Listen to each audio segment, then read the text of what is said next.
your man, Louie T. Welcome to this Christmas special here on the LouieTeeNetwork. We got Christmas football this year. It's a rarity, but we got it this year. Vikings, Saints.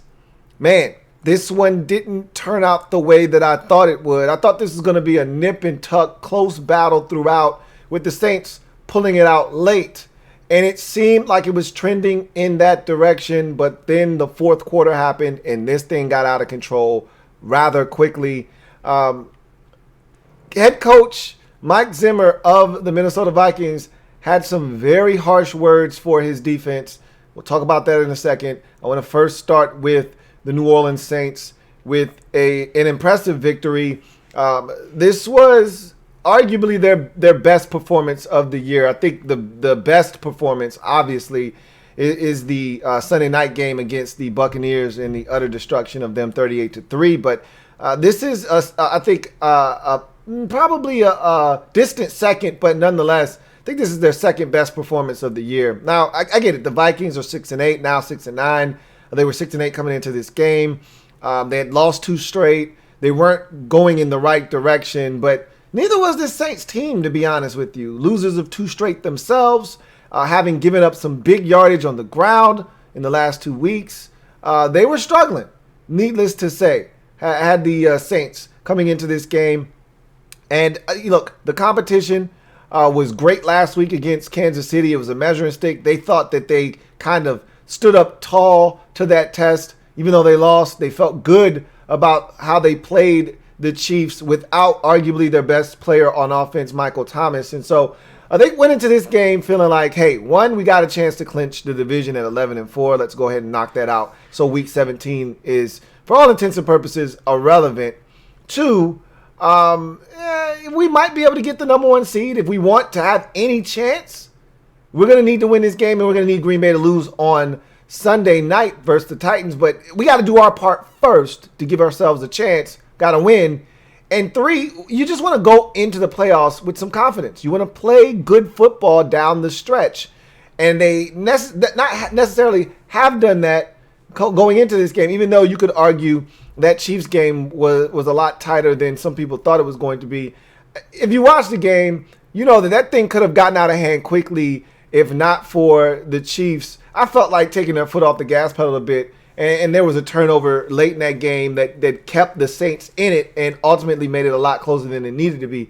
Bottom line is, this was a big game for the Saints. They needed to get this. And really, they needed to exercise some Minnesota Vikings demons anyway. You know, this is a team that had knocked them out of the postseason 2 out of the last 3 years. And at this point, you're just looking to go ahead and knock these boys out of playoff contention tonight and exact a measure of revenge, and that's exactly what they did in this football game. I thought that they were outstanding offensively, and Alvin Kamara's performance, what more can I say? When you score 6 touchdowns, an NFL record 6 touchdowns in a game on the ground, it speaks volumes to, number 1, how good you were in the game, number 2, just how dominant this guy can be when he is given the football. You know what I didn't realize is just how few times Alvin Kamara had eclipsed 1,000 yards, or 100 yards in an NFL game in his career. When Joe Buck delivered that stat, I was floored by it, and they were too. They said it themselves. You know, it's hard to believe. You know, we're going into I think this is year 5 of Alvin Kamara that we're going into now. Year 4 or 5, one or the other. And you're telling me he's only eclipsed 100 yards in a game 3 times? Like, that's mind-boggling. But when you think about it, he shared the backfield with guys that were the lead back, and he's always been the other guy. You know, now, he's been one hell of another guy, one hell of a change of pace, and a do-it-all type of back. But, you know, he had Ingram before. Now he has Latavius Murray. But with Ingram, he was more of, you know, the other option, you know. With Murray, he is the guy. You know, Alvin Kamara is their lead back. but they never really want to overwork him. He doesn't get north of 20 carries very often. He had it in this game. Obviously a career high 6 rushing touchdowns, but to also 155, rushing yards in this game, which is also a career high for him. He was stellar in this game. They had no answers from him, and you could see it right away. This was a Vikings team that struggled to stop the run a week ago versus David Montgomery and the Chicago Bears. So you knew that the Saints were going to come in with a game plan of trying to run the football. How much success were they going to have? We weren't sure, but you saw it early. They couldn't stop Alvin Kamara and his red and green cleats in this football game. They just had no answers for him. And the Saints were dominant up front. Got to give their offensive line some credit. And Alvin Kamara did the rest. And they were dominant on the offensive side of the football. I didn't think they were dominant necessarily defensively in this game, but they did enough. It's not often that you give up 33 and you still win by 19 points in this league, but that's essentially what happened. I think the Saints have some issues defensively. They did not have one of their better defenders in this game in Trey Hendrickson. A lot of people don't really know about what this guy's doing this season, but he's been at times a one-man wrecking crew. Hell, last week against Kansas City, he was wrecking shop. And there have been games where Trey Hendrickson is just flat out taken over in ball games this season. He did not play in this game. He's got 12.5 sacks for people who aren't really keeping track and score at home. He's second in the league right now in sacks. Obviously, that's subject to change with Aaron Donald and TJ Watt getting out there on the field this week and him not playing. But still, this guy's been phenomenal this year. He didn't play in this game. So that definitely hurts. But at the end of the day, this Saints defense is hit or miss. They're either really good, and they're third right now, rated in this league. I don't really go off of the yardage stats, which is what they usually predicate the ranking of NFL defenses, but I usually go off of points per game because that's ultimately what's going to decide games in this league. Now, that's a misleading stat as well because the NFL doesn't do a great job. You've got to actually go to one of these analytics sites that actually extract the points that are given up due to turnovers and things of that nature. And I'm not talking about, a short field, because as a defense, it's still your job to come on the field in sudden change of possession situations and get stops.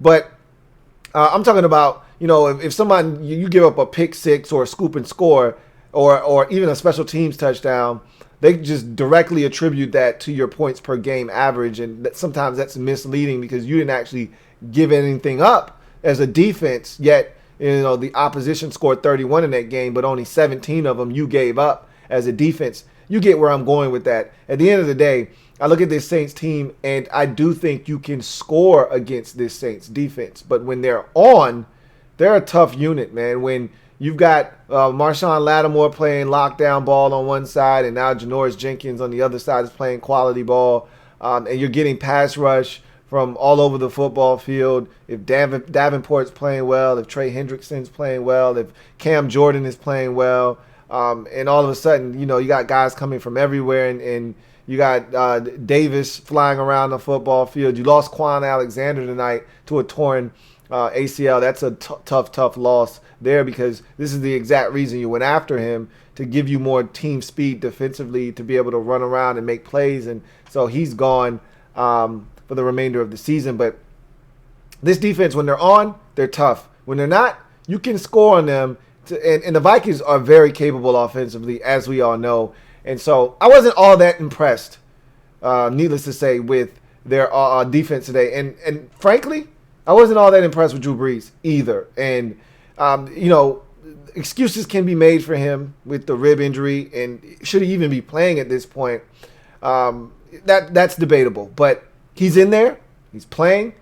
And I can just tell you, if he doesn't perform better than he did today, and the numbers aren't bad. And if you watch the game, there were some throws in there that were good, really good, that looked Drew Brees-esque. Nothing's wrong. And then there were some throws where you say, hey, come playoff time, you can't do that shit. And he had 2 interceptions. It easily could have been 3 or 4 in this game, to be honest. So I think he's got to play better. Ribs or no ribs, he's got to be better than he was in this game.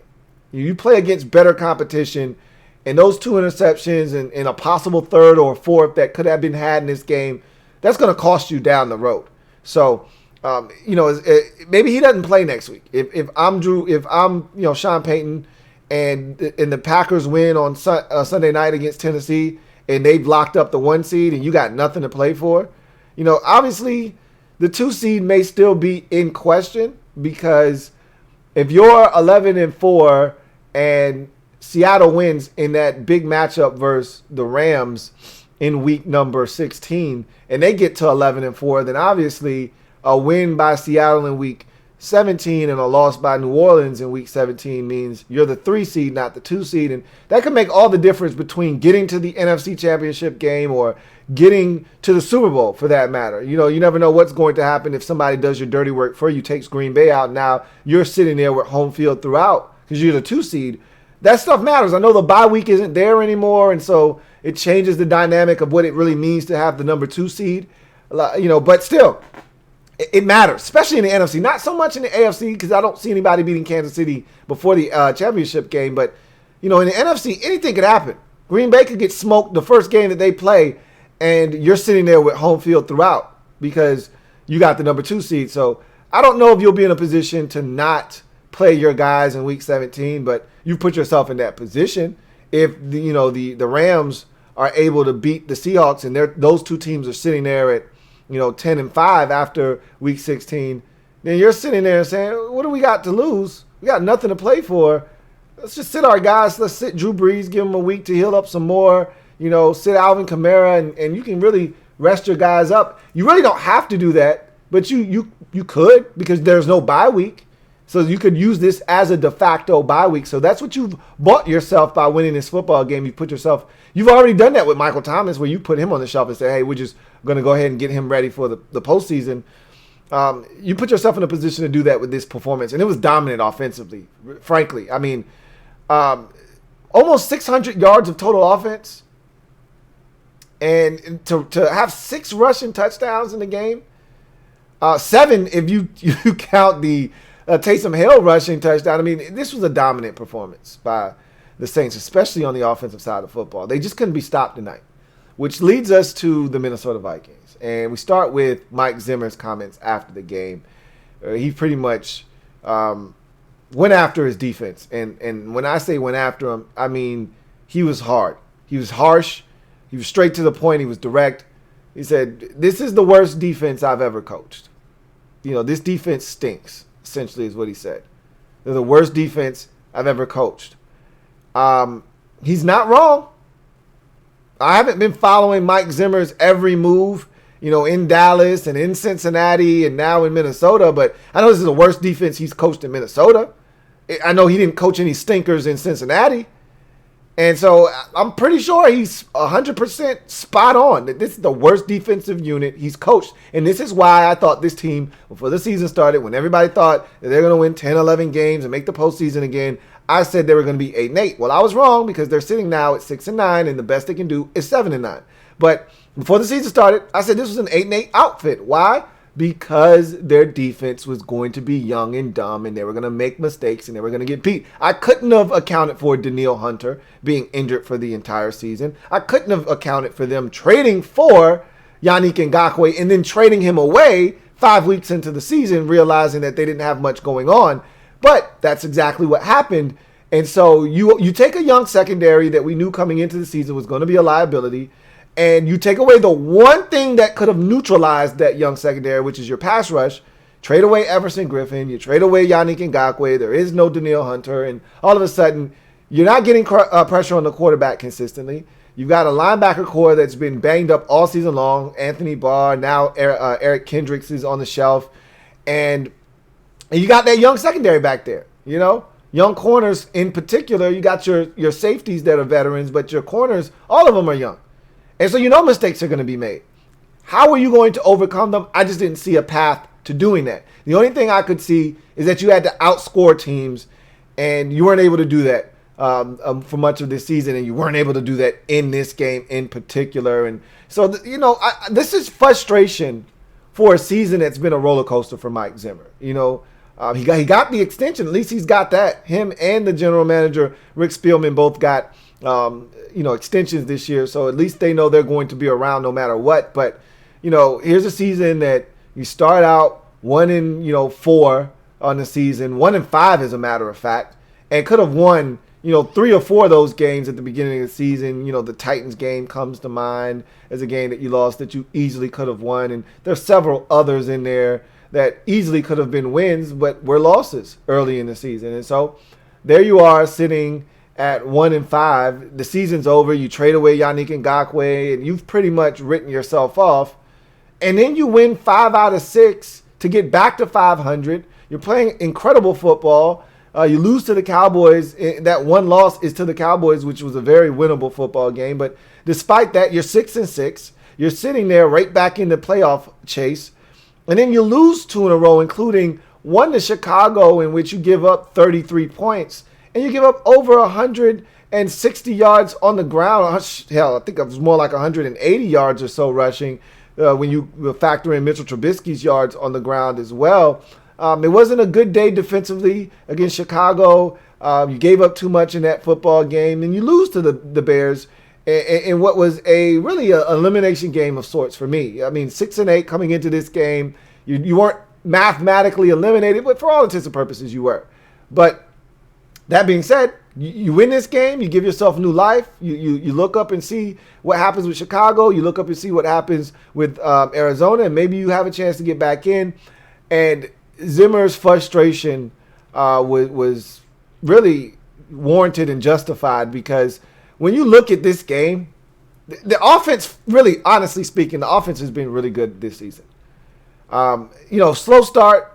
Kirk struggled with some turnovers early in the season. You look at his numbers. Oh, he's got 13 interceptions. That's too many, yada, yada. Most of those interceptions came within, the first 6 weeks of the season. He's been lights out here of late. And so this offense isn't the problem. Every week it's a constant battle with this defense. You knew that was going to be the problem, but you thought you were turning a corner, just as late as 2 weeks ago. After the Tampa Bay game, you say, hey, look, we only gave up 26 to Tampa. Tampa in their own right is struggling right now. But I felt like the officials helped out the Buccaneers in that game. I thought there were some calls that were rough that went against Minnesota, and it helped contribute to that loss. But you only gave them 26 points in that game.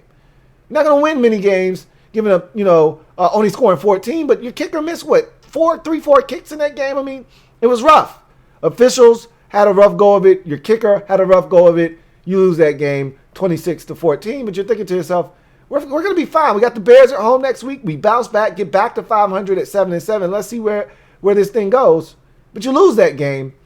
And so now you look and you give up 33. And again, it was a really bad defensive performance in looking at that game. And you say, all right, what do we got left in the tank? What bullets do we have left in our defensive gun? And there are not many bullets left. No Eric Kendricks.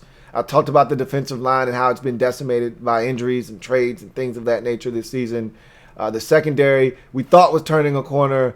They definitely didn't turn that corner. As a matter of fact, they might have backtracked. They got even worse. The run defense was the problem, obviously, today, but the pass defense isn't helping matters either. And so when you give up 580 yards of total offense, when you give up 240 some odd yards plus rushing, you give up 6 rushing touchdowns to one guy, 7 in total. When you give up the biggest number scored by any team in the league this season, no team hit a 50 burger this year. No one eclipsed 50 this year. We've had a 49, we had a 48. Nobody hit 50. This is the first 50 burger given up this season. And this is probably the most frustrating part about this game defensively for Mike Zimmer. When you give up 50 in a game, generally there's 1 or 2 turnovers. One of them may have went to the crib. One might have set up some great field position, or a 3-play drive that ended up scoring a touchdown, or whatever the case may be. There was none of that in this game. There was none of that, essentially. Maybe the one at the end of the game, but you'd already given up 45 by then, okay? But truth be told, you just got gassed. There was no turnovers. Kirk didn't throw any picks. Dalvin Cook didn't fumble the football. There were no turnovers. You just couldn't get stops. As a matter of fact, you forced 2 turnovers of your own. You picked off Drew Brees twice. If not for those interceptions, they might have scored 60 in this game. And, this is the most telling stat. So I have this stat. And it's not really a stat as much as it is just a way for me to keep track of what's going on defensively. And I told you there are certain gauges that I have for how well you're playing during a season and in the midst of a game. And one of those stats for me, being a baseball guy growing up, is what I call a shutdown drive. In baseball, they have what they call shutdown innings. So your team at the top half of the inning goes out and scores 2 runs, gives you a lead as a pitcher. Now what they're looking for from you is a shutdown inning where you go out and you don't give up any runs. So you make those runs that they just got for you stand up. All right. So as a defense, I'm looking for shutdown drives. Okay. Your offense goes out and scores a touchdown. Now I need you to go out and get a shutdown drive. Don't allow the other team to score and cancel out the touchdown or the field goal that your team just put on the scoreboard. In this game, the Vikings scored 5 times, 5 touchdowns, missed an extra point. That continues to be a problem for them with Dan Bailey as a kicker. They've got to do something. They probably aren't going to do anything this year. It's late in the season. I can't see any way, shape, form he's back next year as the Vikings place kicker. But missed another extra point. They go for 2 late in the game. They don't get it. That's how you get to 33. So they scored 5 touchdowns in this game. After those 5 touchdowns, every time except one, so 4 out of 5 times where the Vikings scored tonight, the defense gave up a touchdown on the very next drive. How are you supposed to win when you do that? You can't. That's the answer. You can't win unless your offense just keeps scoring. And that's not the case in Minnesota, especially not against this Saints team that is fully capable of doing exactly what they did tonight, which is run it up. So how are you supposed to win? What is Mike Zimmer supposed to feel when every time his offense goes down the field and scores, you give it right back on the next possession? And with little to no resistance, I may add. I mean, it was really rough. If you're a Vikings fan, this one was tough to stomach. And you've had some rough ones this season. This one was tough to stomach because you're sitting there watching this and you're sitting there helpless. You can't stop the run when they decide to throw it. Guys are running wide open. There's nothing you can do. This defense just isn't any good. And some of it is, because of injuries. Some of it is because of hasty moves made by the front office. And those moves were probably made with the future in mind, i.e. Yannick Ngakoue or Everson Griffin, just trying to free up a little bit of cap space, But at the end of the day, and get draft capital because, this team is all about cheap labor. They've always been. That's why they had 27 draft picks last year. It's what they do. So we'll see. I understand Mike Zimmer's frustration. Generally, you don't air your team out like that in a press conference, no matter how frustrated you are. But, I mean, it's a young team. It's not a veteran team. It's a young team. And so, and he's not going anywhere. It's not like he's on the hot seat and, you're going to get guys tuning him out because they don't know if he's going to be around next year. He's going to be here. He's the coach. He's in control. And he's disappointed in his defense. And, let me add something else. I don't think, and I'm a Washington fan, so I've seen Kirk Cousins' entire career. I've followed him very closely since he's gone to Minnesota because I still believe he should be in Washington, but that's another discussion for another day. Bottom line is, I've never seen Kirk Cousins as mad as he was heading into halftime. And I didn't think that was one of those situations that you should be overly pissed off, but he was hot. I mean, steaming, worse than Willie Beeman coming off the field. When Zimmer burnt that timeout, when they had 10 seconds left, he threw it out of bounds so he could preserve the timeout because he still wanted to work the middle of the field and potentially get a field goal attempt before the half. And Zimmer runs down the sideline and gets the timeout with 12 seconds left, unbeknownst to Kirk, who thinks he's still got a timeout left. And then he looks up and the officials put the 2 seconds back on the clock and took their last timeout from them. So he throws it in bounds. And now they can't stop the clock, and Kirk is livid. He takes his helmet off in disgust. He puts his cap on his head all rough, and you could tell he's barking to himself, and he's cussing as he comes off this. And Kirk doesn't cuss. He's fussing as he comes off the sideline, and as they're jogging in, I see a last pan shot of him yelling something to Zimmer on the way into the locker room. He was not happy. He was livid. And so you can sense a little bit of frustration, not just with Zimmer, but with this team in general. You know, it's really frustrating when you go out and you score 33 points, 5 touchdowns. You're supposed to win in this league. You score 33 points, you're supposed to win in this league 85 to 90% of the time. You scored 33 points and you lost by 19. You know how hard it is to do in this league to score 33 and still lose by almost 20 points? That's rough.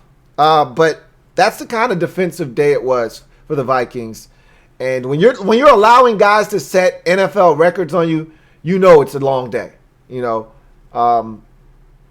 So at 6-9, their season is done. They were done last week. I said that was an elimination game, Bears and Vikings last week. So I didn't think they had much of a shot coming into this game, but they're dead now.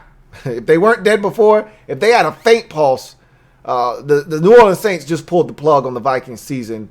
And I guess it's somewhat poetic justice for them, because this is the team that has pulled the plug on their season 2 out of the last 3 seasons. So I guess they felt like, hey, it's time for us to return that favor, if you get where I'm going with that. For the Saints, 11-4, playing good football. Alvin Kamara sets career highs in rushing yards and touchdowns in this football game. 155 yards on 22 carries. And, of course, 6 whopping rushing touchdowns. If you've got Kamara in fantasy, you've just won your fantasy football championship this week, because it's over. And I think Troy Aikman said it best. Doesn't matter who you got left on your team or who the other team has playing for them. I just don't see how anybody eclipses what he's done. 6 touchdowns in one game, 150 yards rushing. I don't know how you win against that.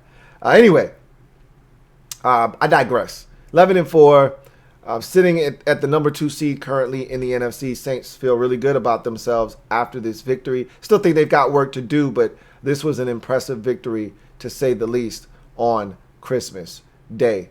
So Saints get the victory, 52-33 over the Minnesota Vikings.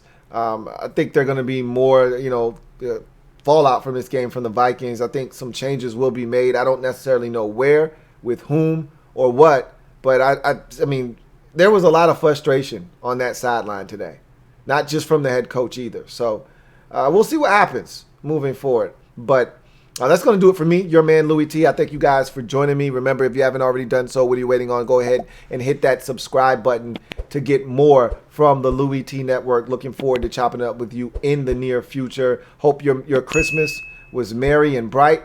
Looking forward to chopping it up with you on Saturday as well. We've got a slew of games, including a triple header. Looking forward to spending my Saturday afternoon, evening, and night with you guys, chopping it up here on the Louie T Network. So that's going to do it for me, your man Louie T. I thank you guys for joining me. Again, enjoy the rest of your Christmas, and I'll see you guys a little bit later on. And if you haven't already done so, hit that subscribe button, turn on that notification bell, and hit the like button. Show me some love on this Christmas Day. For me and mine, to you and yours, Merry Christmas. Have a good one.